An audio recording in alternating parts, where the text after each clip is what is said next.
Streets of Rage 4 was just a good co-op, whether it was online or offline, even though online was a little bit laggy. Arcade beat 'em up experience, right? Any of us who played Streets of Rage back in the day, we know how fun this series is, and I'm glad they brought it back. The gameplay mechanics were good. You had a nice visual art style, and it was just a real quick, fun arcade game to play, especially on the harder difficulties. If you had somebody with you that knew what you were doing, if you learned the combo system, which had some depth and intricacies to it. So yeah, number 10 is Streets of Rage 4. Definitely a good game. You should definitely play it if you have it. Let's move on to number 9. Number 9 is Spider-Man Miles Morales.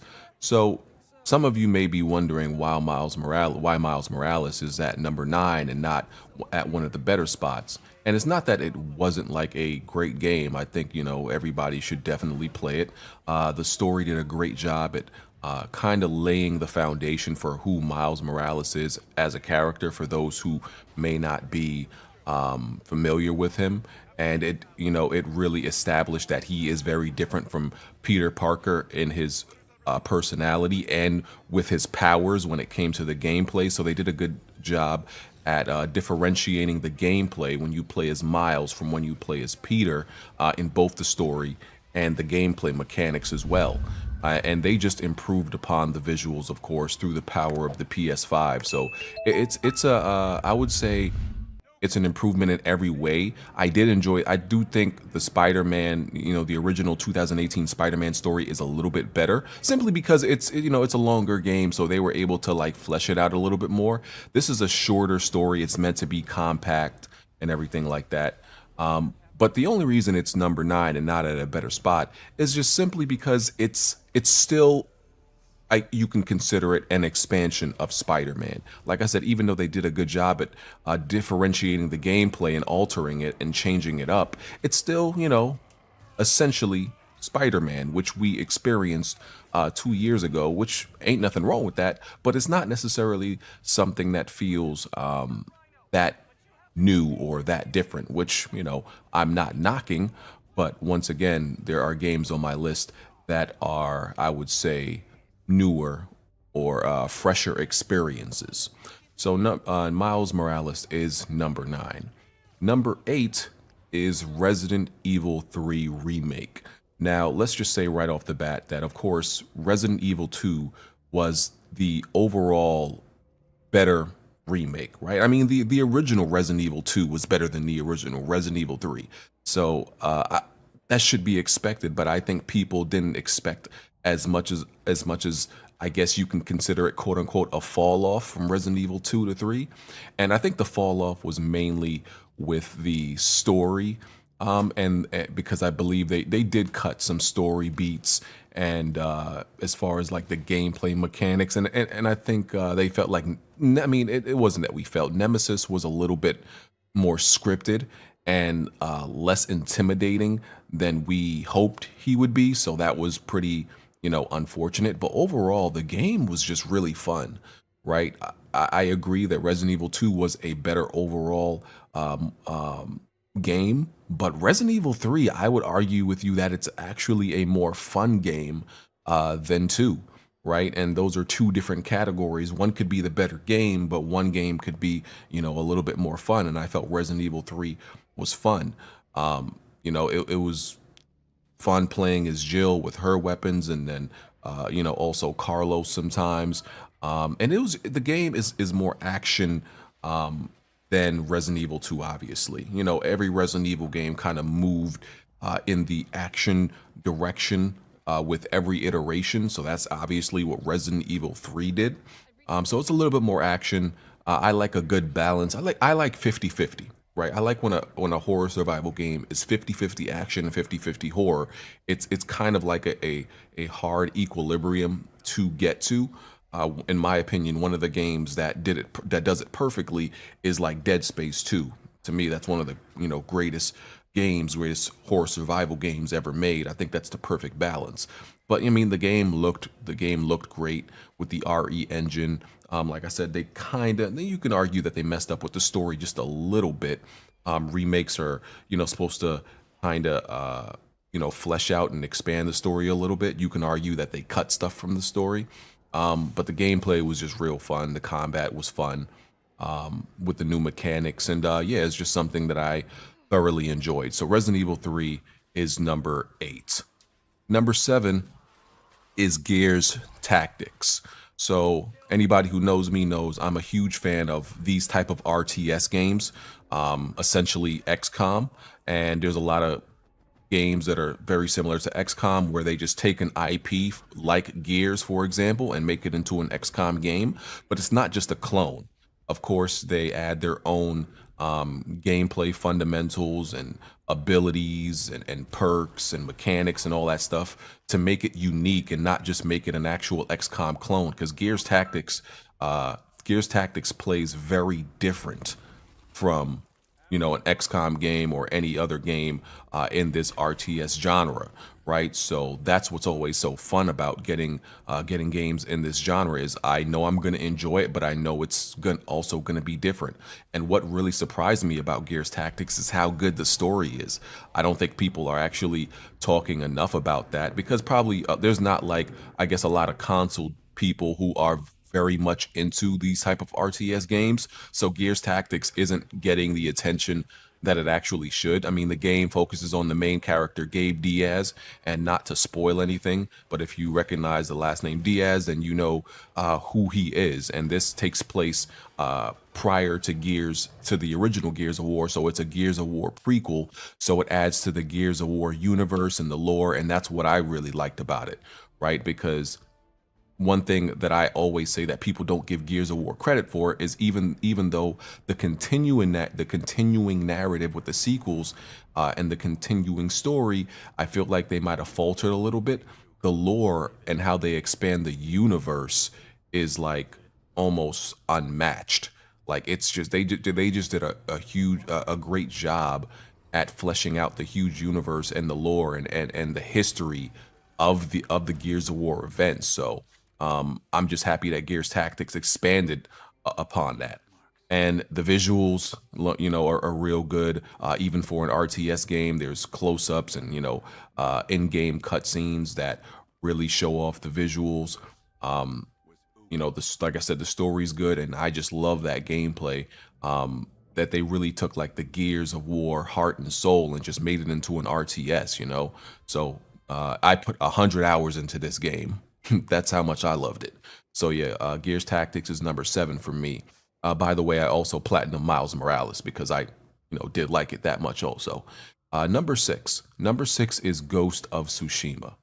So Ghost of Tsushima, what surprised me about this game was how deep the gameplay was. Now it's made by Sucker Punch, so I knew the gameplay was going to be good, but I think most people would be lying if they said they expected the amount of like abilities, the skill tree, the combat moves, the customization. I don't really think all of us saw that coming. I mean, when you go into the menu system, you're like, wow, there's a lot of depth uh, to this game. There's a lot of things to unlock, whether it be just for aesthetic and the presentation of Jin Sakai, or it's actually stuff that affects the gameplay that you unlock as you go through the story. I don't think most of us, expected that. I mean, especially when there was a lot of people that even doubted this, especially when we saw the game shown off. I think it was at like Summer Games Fest when the Sucker Punch developers were demoing the game. A lot of people said it looked kind of surface level and looked kind of easy. And I knew it was going to have more depth than that, but I didn't think it was going to be this good, right? So, and the visuals, we know the visuals can be inconsistent, but it's also a very, beautiful looking game. I mean, this game was the example, the prime example of why something like photo mode exists. It's literally that. I mean, we saw just amazing terrains, amazing environments, and they're all very different. There's 3 different islands with with their own three different looks, and you got to travel through it through horseback. It was just absolutely, it was absolutely gorgeous. Like I said, there is some inconsistencies. You might go somewhere in the game and it looks pretty muddy. The textures aren't the highest, but then you go to a flower, a field of flowers, and the weather effects were dynamic and everything like that. You could change them with your flute, and I believe they said the weather changes with your actions with Jin Sakai. So that all that just like created these different environments that you would encounter with different time of day scenarios. So yeah, the visuals and the I would say the art direction was just very impressive. One thing I mainly criticize about the game is the story. The story isn't bad, but there's nothing special about this story, really.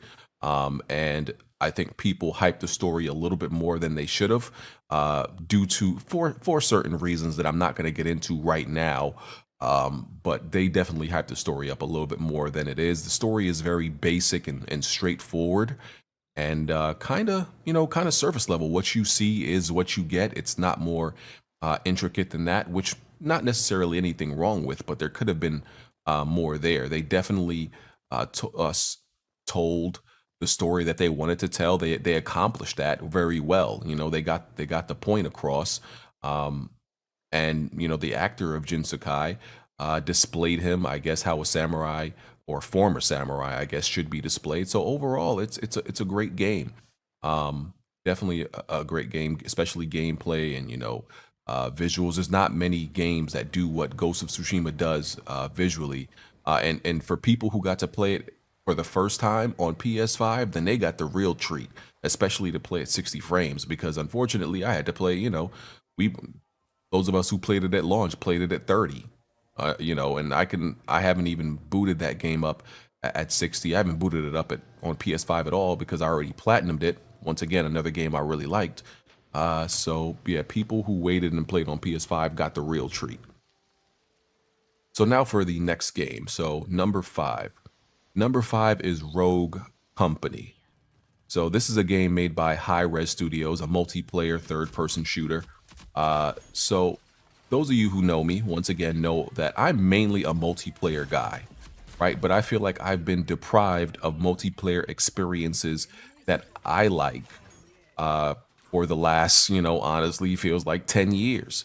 Most of the multiplayer games that I've played in the last 10 years are kind of due to there just not being that much available that I like. I mean, mainly I played Uncharted 4 multiplayer, which I played due to lack of multiplayer games that I like, not because like, oh, I want to play Uncharted 4 multiplayer so bad. And Last of Us Factions, which I do really like, but I definitely don't like it enough to play it for like 7 years straight. That was once again just due to lack of other multiplayer games that I liked. I feel like the multiplayer games that were being made just weren't for me, and they were designed for a different audience, right? And honestly, in my opinion, most of them sucked. And then Rogue Company came along, a game that I was not expecting.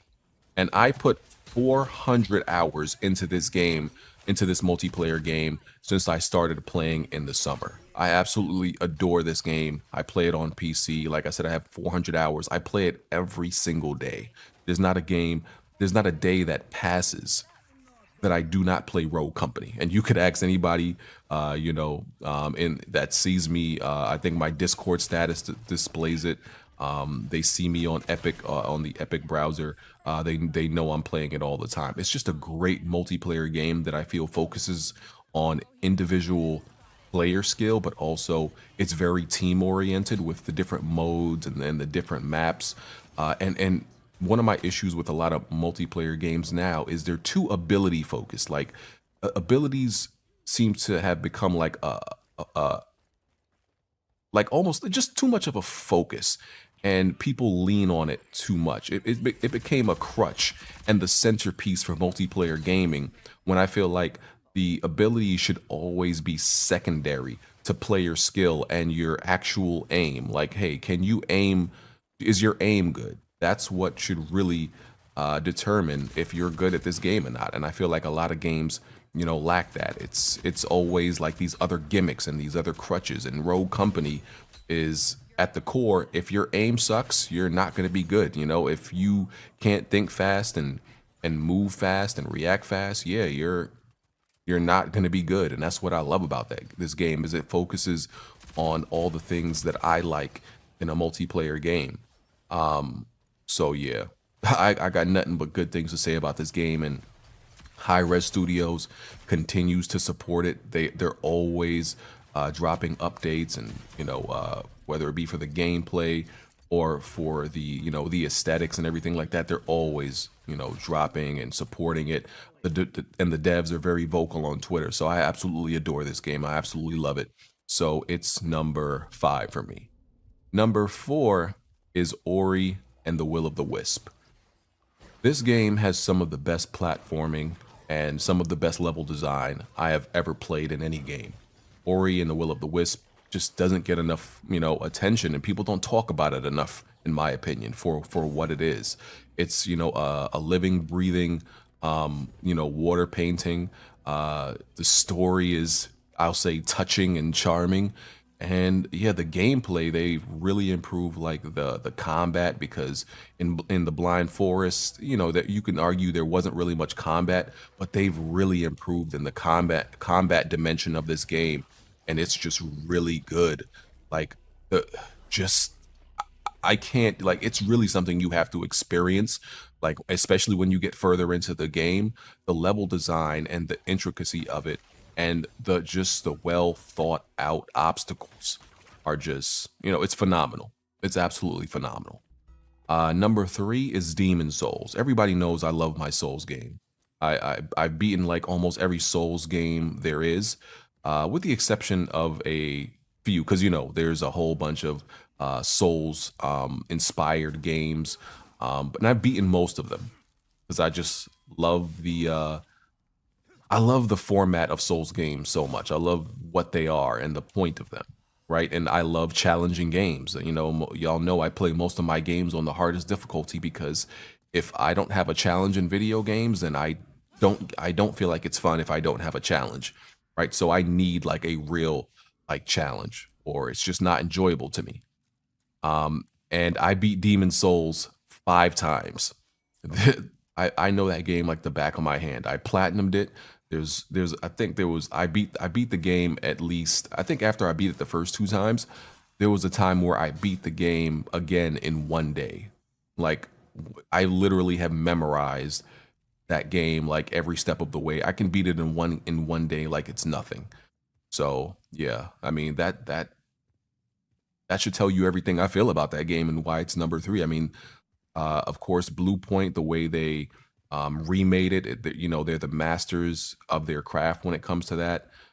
So they refined the gameplay and the visuals. It looks beautiful, and added some quality of life things. So yeah, Demon Souls is number 3. Of course, another game I platinum, like I said. Okay, number 2. Number 2 is The Last of Us Part 2. The Last of Us Part 2, in my opinion, is one of the greatest games ever made in every aspect you judge a game by. The only the only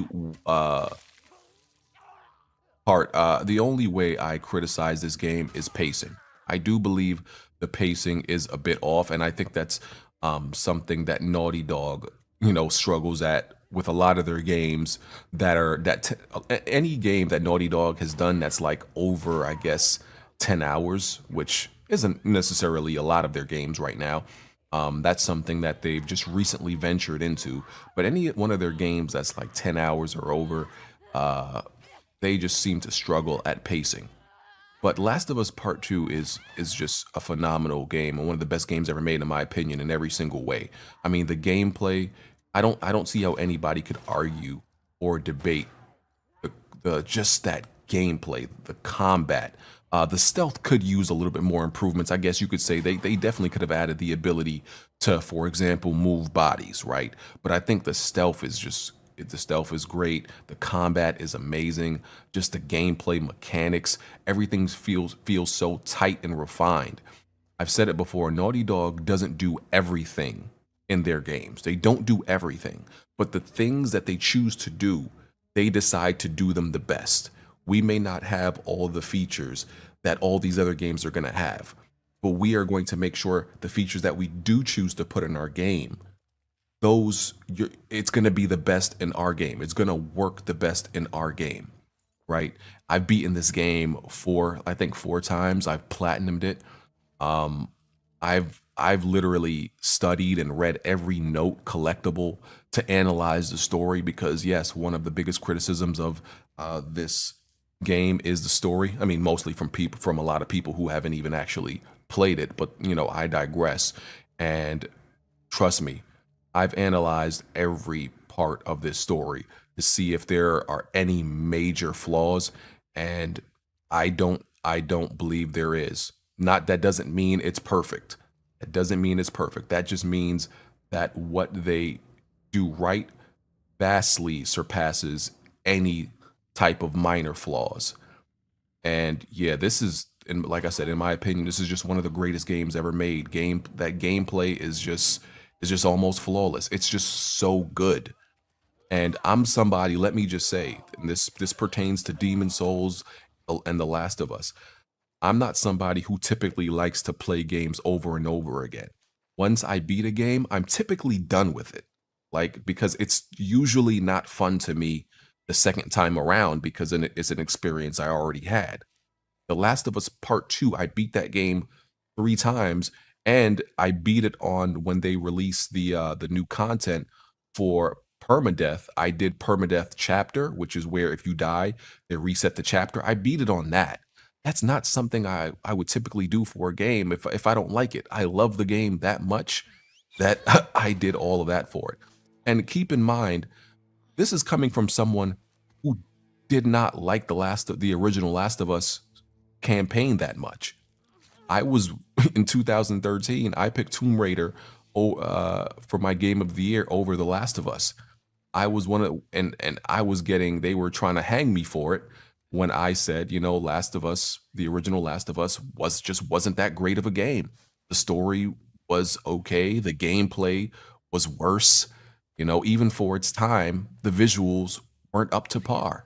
I said all of those things and people said I was crazy, but the original game just didn't impress me that much. I just thought it was an okay game. But, I honestly didn't even like The Last of Us until I played it on the hardest difficulty, Grounded. When they released the Grounded mode, that's actually when I really enjoyed it, because before that, it just kind of felt like I don't know, just a lackluster third person shooter with some horror elements and everything like that with a decent story.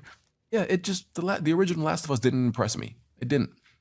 So, but I did love the multiplayer, of course.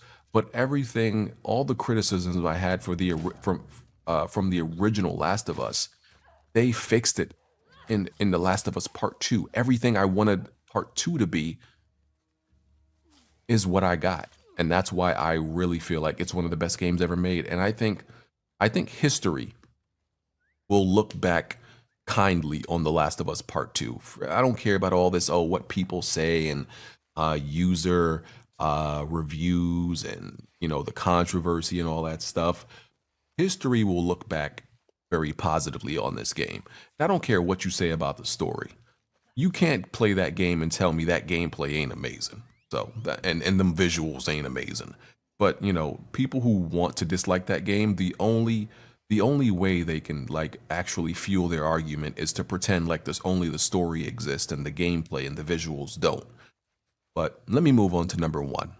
Number 1 for me, and this is my game of the year, is Final Fantasy VII Remake.